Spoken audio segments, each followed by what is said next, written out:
The stars above Valtheris shone like a million white diamonds. The sky was wide, cold, and full of silence. It was a beautiful planet, but very quiet, almost too quiet for Lieutenant Jason Holt. Jason was a human soldier and engineer, came from Earth, a place full of life, sound, and warmth. But now he was here on a mission of peace, sent by the Human Alliance to help rebuild relations with the Valtherians after years of war. This world was strange to him. Everything was formal, slow, and serious. The people bowed too much, spoke too little, and showed no emotion. The Valtherian palace was the heart of this world. It stood like a mountain of silver and glass, full of high towers, glowing halls, and whispering courtyards. Jason walked through the long corridors every day, fixing systems, learning about their machines, and trying not to offend anyone. But deep inside, he felt bored, trapped, out of place. One evening, after completing his tasks early, Jason decided to explore. The sunset on Valtheris lasted for hours, and soft light danced through the crystal walls. As he walked past the eastern wing, he noticed an old door half open. A soft humming sound came from within. It wasn't a machine, it sounded like. Singing curious, he stepped inside. The room was large and round, with an open dome that showed the sky. It looked like an ancient observatory. The walls were painted with stars, and the floor was covered with silver patterns. In the center of the room sat a figure, small, delicate. Glowing in the fading light, she wore a long robe of violet silk, her hair white as moonlight, her skin a soft bluish shade. She had large, shining eyes and a crown that looked like falling stars. She was singing a song soft and sad in a language Jason didn't know. The moment she noticed him, she stopped. Jason froze. I'm sorry, I didn't mean to intrude. Girl stood up slowly. You're human. He blinked. Yes, Lieutenant Jason Holt, Earth Alliance. I know, she said softly. You're part of the delegation. I've seen you. He tilted his head. You've seen me? I watched the halls through the mirrors, she said, stepping closer. You move differently. You smile at the servants. You laugh when no one's watching. You're alive. Jason wasn't sure what to say, and you are. She gave a small bow. Princess Soralia of Valtheris, daughter of the High Queen, though I doubt anyone remembers that. He looked around the quiet observatory. Why are you here alone? She smiled sadly. Because this is the only place I'm allowed to be myself. My family hides me from the court. Not useful to their plans. Jason frowned. You're royalty. How can they ignore you? 'Cause I feel, she whispered. Because I ask questions. 'Cause I dream. Jason sat down on a nearby bench. That's not a weakness. In Valtheris, it is. It sat in silence for a while. The stars above twinkled. Soralia sat beside him, folding her hands in her lap. I've seen your Earth, she said quietly. Through telescopes and stories in the archives, people there are loud, bright, messy. He chuckled. That's one way to put it, but they are also kind, she said. They fight for love, for family, for hope. Here, everything is about duty, order, tradition. It's cold. Jason looked at her more carefully now. She didn't seem spoiled or proud like some royals. She seemed lonely. You've never left this palace, he asked. Not since I was 12. You have friends? We shook. Her head, only books, and the stars. Jason leaned forward. That's no way to live. I know, she said. Her voice trembled. That's why I was hoping someone like you might come. Jason raised an eyebrow. Like me? A human? Someone not trapped by our customs? Someone who feels... Her eyes met his. I'm so lonely, human. Be my husband and live with me. Forever. The words hit Jason like a storm. He blinked, unsure if he heard correctly. Wait, what? I said. She repeated calmly. Be my husband. Jason laughed nervously. Princess, we just met. I know, but I've watched you. You are kind, honest. You fix machines with care. You speak to the servants like equals. You laugh even when alone. He rubbed his forehead. That's not enough to marry someone. It is in Valtheris. She said, here, people marry for politics, for control. I want to marry for truth, for love. Jason stood up. Look, I'm honored, really, but this is a lot. I'm just a soldier, and I'm just a forgotten princess. They both stood in silence again. The wind blew gently through the open dome. Somewhere far away, a bell rang softly. I'm not saying no, Jason said slowly. But this isn't a fairy tale. Your council would never allow it. My commanders would call it a diplomatic disaster. We keep it secret, she whispered. Jason stared at her. Why me? She looked into his eyes. Because you listened. Jason sighed. He had come to Valtheris for duty. Not love, not marriage. But this girl, this strange, lonely princess, was not like anything he expected. All right, he said. Finally, let's talk again tomorrow. Same place. No promises, just words. Her smile lit up the room. I would like that. As he left the observatory, Jason's mind spun. What had he just stepped into? And yet, for the first time since, arriving on this cold, quiet planet, he felt something warm inside, like maybe, just maybe, he belonged here after all. The days on Valtheris passed slowly. The palace shined with light and order. But Jason Holt could not stop thinking about the lonely girl he had met in the observatory tower. The alien princess, who had asked him to be her husband. Every evening. After completing his engineering tasks, Jason quietly walked to the tower where Soralia waited. She was always there, sitting under the open dome, her eyes full of hope and wonder. Each night they talked more. At first it was about Earth, about its oceans, animals, and cities. Then they spoke about dreams, fears, and childhood stories. Jason learned that Soralia had never played outside the palace gates. She had never seen rain. She had never touched sand. In return, she told Jason about her people's history, the great wars, the rise of the royal families. Now ruled them like chains. Everything in Valtheris is controlled, Soralia said one night. Even love. Jason leaned back and looked up at the stars through the glassless dome. And you want to break that control? I want to live, she whispered, with someone who truly sees me. Jason looked at her carefully. She was different from anyone he'd known, gentle, curious, and full of silent strength. He didn't know if he could love her yet, but he liked being with her. She made this cold planet feel warmer. But he also knew something else. What they were doing was dangerous.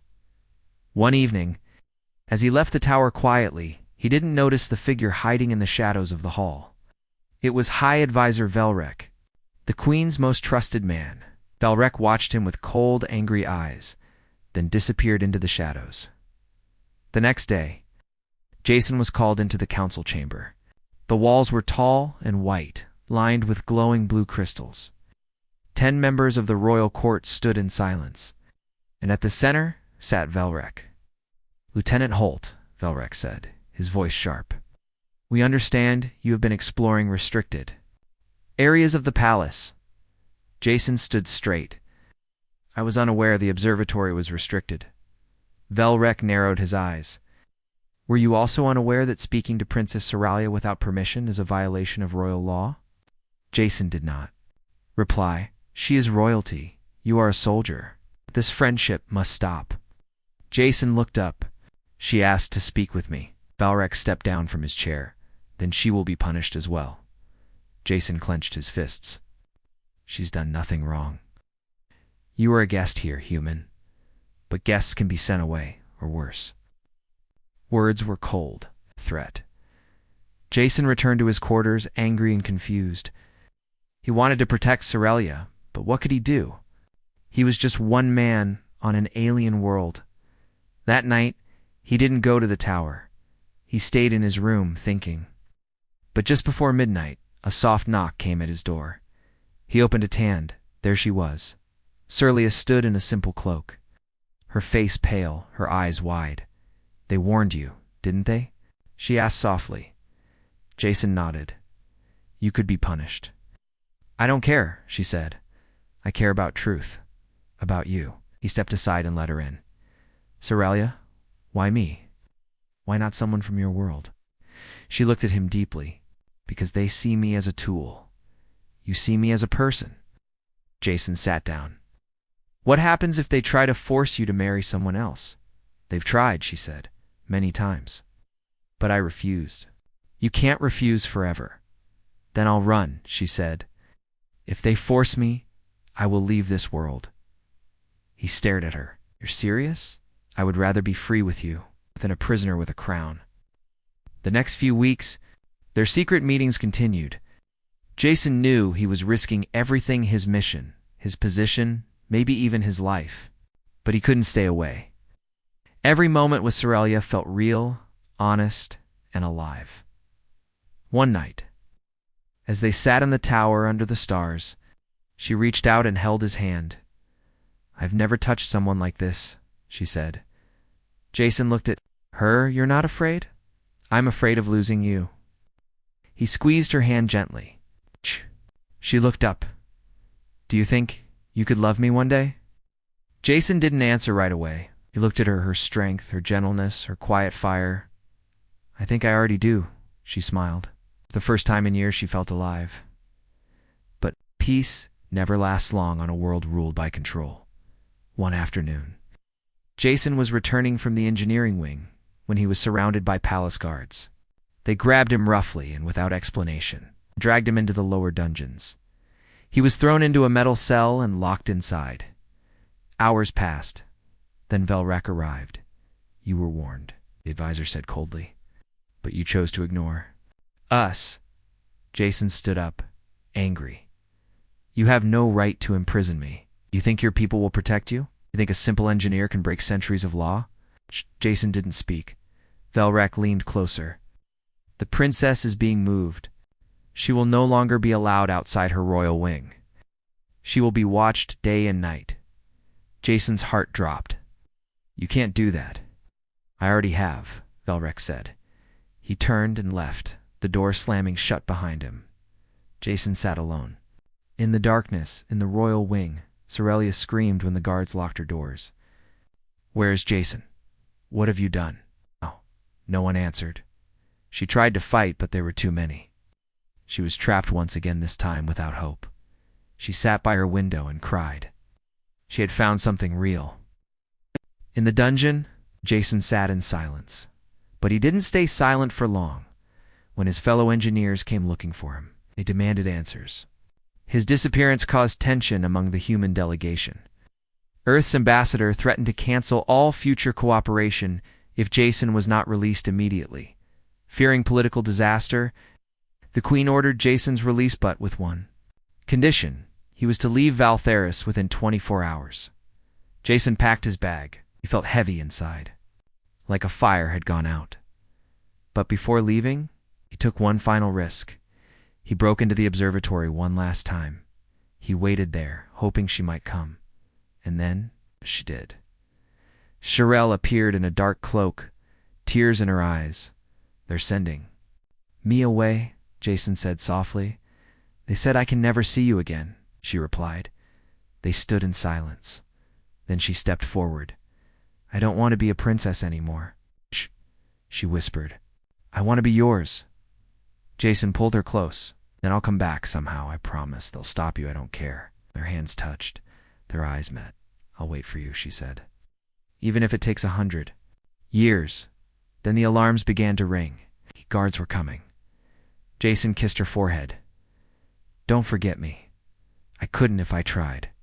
As he ran out into the night, Sorelia watched from the tower. She whispered to the stars, Bring him back to me.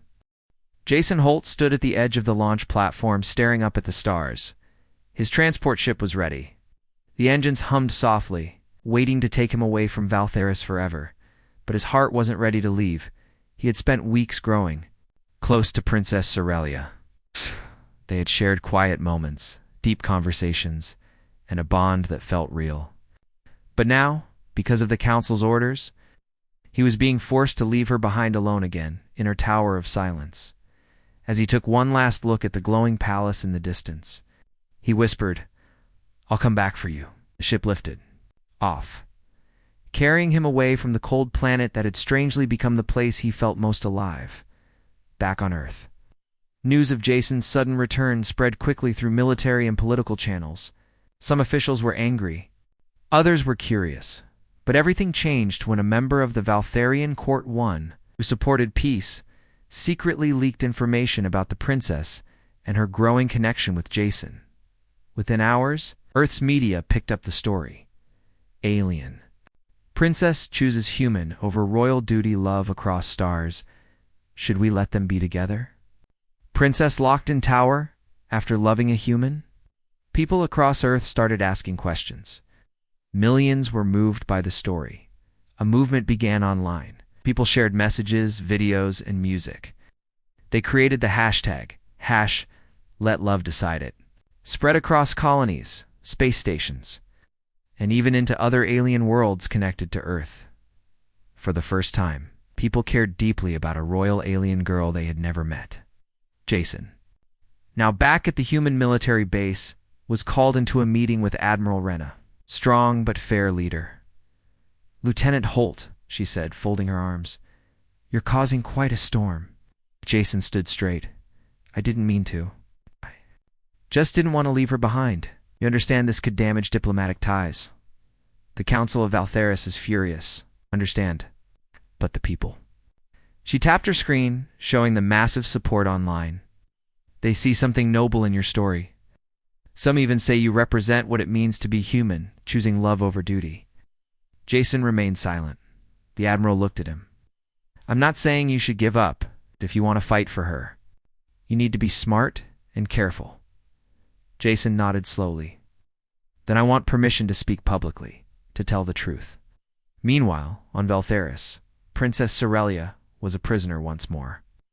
The tower that once gave her hope now felt like a cage again.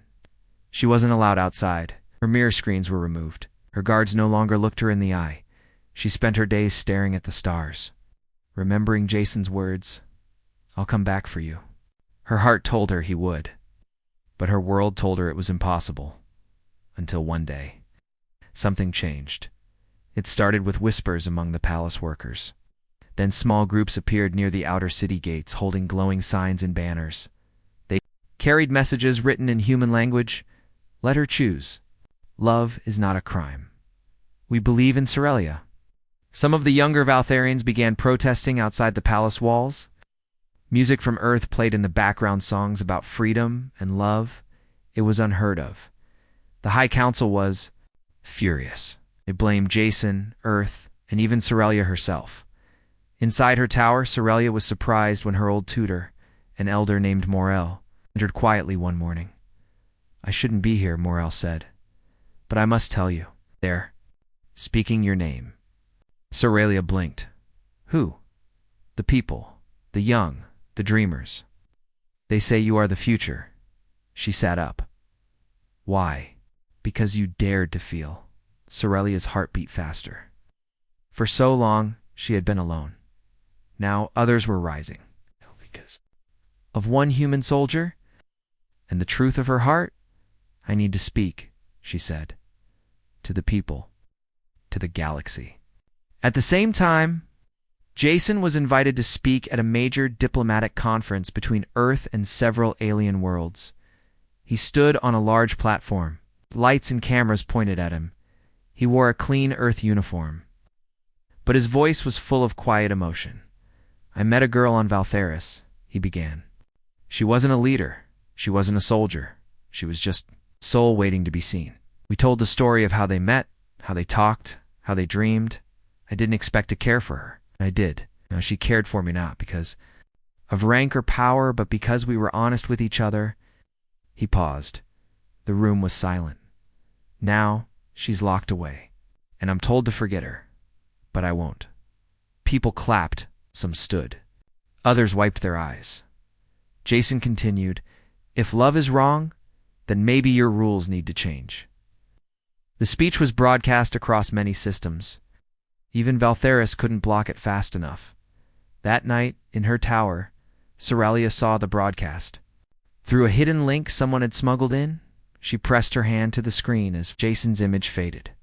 "I will not stay silent," she whispered. The next morning, Aurelia demanded to speak before the High Council. They tried to deny her, but public pressure had grown. More and more citizens were gathering outside the palace every day. The council had to act carefully. In the great hall, Aurelia stood before the cold, shining judges. They looked down at her like she was nothing, but she stood tall. "You locked me away because I refused to be used," she said. "You called me weak because I felt emotion, but look outside. Your people are changing. The galaxy is changing." One elder raised a hand. "You broke our laws. You formed a bond with an outsider. Formed a bond with a human," she said. "Because he listened. Because he didn't treat me like a tool. You risked a political disaster. I chose love." There was silence. "If you exile me, so be it. But I will not deny what I feel." A young council member, barely older than Aurelia, stood from her chair. "Perhaps she is not wrong." Gasps filled the chamber. Aurelia took a deep breath. "I don't ask for your blessing. I ask for the freedom to live my life." She walked out without waiting for their answer. Back on Earth, Jason received a private message from someone unknown. It was only one line. She spoke. She stood. She waits. Jason's hands trembled. He knew what he had to do, in secret. With help from diplomats and allies, Jason and a small team prepared a transport ship. It would head toward a neutral planet where Valtherian law had no power. But the real plan was to go back to Valtheris first, to get her. The stars outside the window were bright and endless, like tiny lanterns guiding the small human ship through the dark emptiness of space. Inside the ship, Jason Holt sat quietly, watching the stars, his heart heavy but filled with hope. Beside him, Princess Aurelia adjusted the controls gently, learning how to operate the strange human technology that carried her away from Valtheris, the planet that had been her home and prison all her life. This was no ordinary trip. It was a journey toward freedom, a flight into the unknown. Jason had planned everything carefully. After the diplomatic conference and Aurelia's bold speech before the Valtherian Council, it became clear she could no longer stay on her planet without risking her life. The council wanted to exile her, and the people were divided. Some called her a traitor, others a hero. The choice was clear: leave or be imprisoned forever. Jason's crew, loyal and brave, helped prepare a transport ship. It was small but fast, able to slip through patrols and scanners. Aurelia's heart pounded when she stepped on board. The engines hummed, the lights blinked, and the world she had known shrank behind them as the ship left Valtheris orbit. Aurelia stared at the blue and green marble that was her home. "I never thought I'd see it like this," she whispered. Jason sat next to her, gently taking her hand. "You're free now," he said softly. "But what will I become?" she asked. "A princess without a kingdom, a stranger in the stars. You'll be who you want to be." Aurelia smiled faintly. For the first time in years, she felt hope. The journey was not easy. Space was vast and dangerous. Pirates roamed the trade routes. Mechanical problems could leave them stranded. And far behind, the Valtherian government was searching for them, angry and determined. One evening, as the ship sailed near an asteroid belt, alarms blared suddenly. "Pirates!" shouted Jason. The crew sprang into action. The small ship dodged and weaved between rocky bodies, lasers flashing. Jason worked the controls, guiding the ship with steady hands. Aurelia helped by monitoring the sensors, warning him of incoming threats. After tense moments, they escaped the attackers and slipped into a nearby gas cloud for cover. The close call brought the crew closer. They shared stories, laughter, and fears in the small common room. Sarah listened, fascinated by humans' warmth and courage. Jason noticed she was learning quickly, adapting to new technology and life outside the palace.